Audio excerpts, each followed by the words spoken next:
Hello and welcome, it's Peter here, Piotr Fissner. Guys, so we've got a dilemma. We've got a Panasonic, it's like 5.1 system. The system, when you press the power on button or standby button, you can hear the relay click. And when you apply 3 volt to the section where there is a coil, and you put meter into the continuity or diode mode, what is happening is that it push through, your current and you hear the beep. Now, I've disconnected it because it's a live power here. And I want to show you on the schematics what I have found. And what I would classify as a dodgy stuff and why I believe it's still quite safe to do it. Okay, so let's switch to the picture. Here we've got it's called SMPS PCB. Okay, so pretty much power board. You can say power board. Yes. Now the power comes to the right hand side. I don't see. Okay, I see that I don't see. So I need to push this to the right.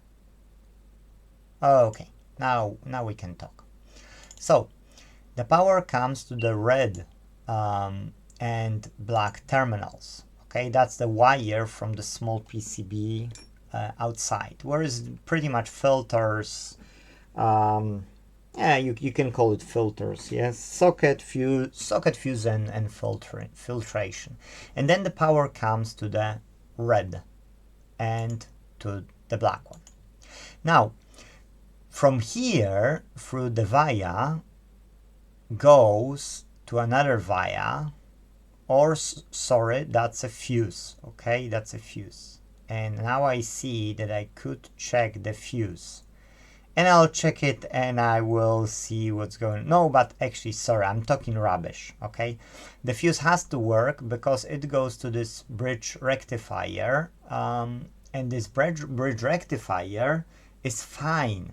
Why I feel it's fine, why I think it's fine, is because the standby button gives this click sound when you press standby or power on.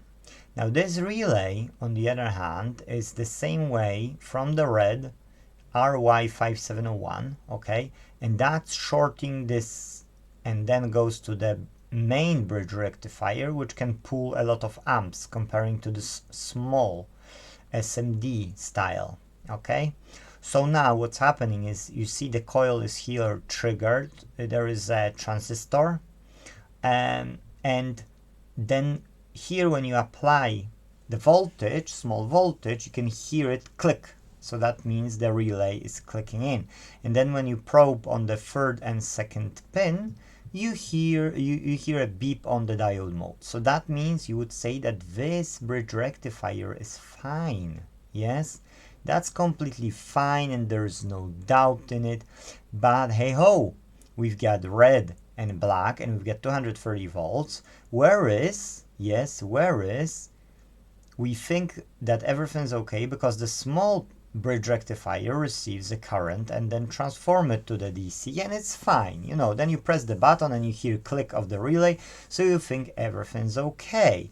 Whereas you check on the probe here on the main bridge rectifier and you see nothing. So that means this relay seems to not work for me, okay? And I don't know why through beep mode it's working, but I don't see current here. I don't see AC present here, which should go to here. 2 and 3 should be shorted, and that should come through here. Now I haven't tested, okay? I haven't tested. Why it's dodgy? Because we don't have a relay which is one-to-one replacement, okay? I have some relays, I don't have this relay, and the only way I could test it would be to replace the relay, and then I would know.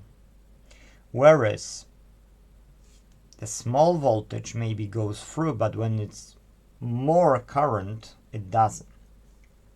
Now, if this won't work, so that means I won't have the voltage, that will be a magic. Why?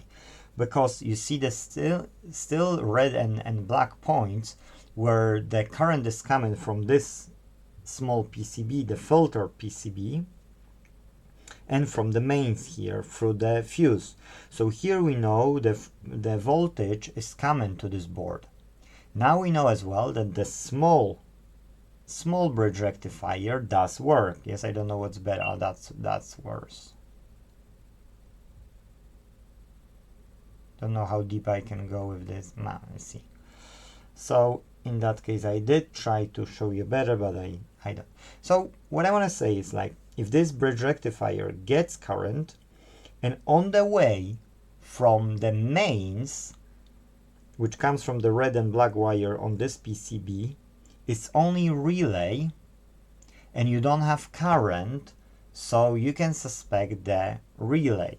That's why shorting the relay is a dodgy way, okay? It is a dodgy way. But what can you do? Well, you can find another relay, which is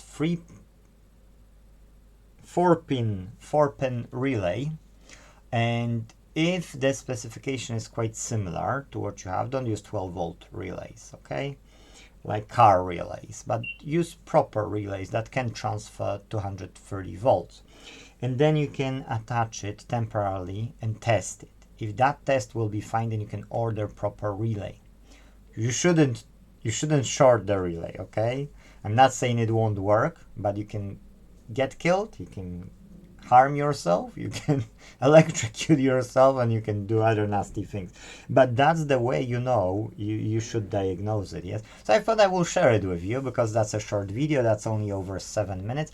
For those who like to fix stuff, hopefully that's useful. And thank you guys for watching. See you in the next one. Bye-bye.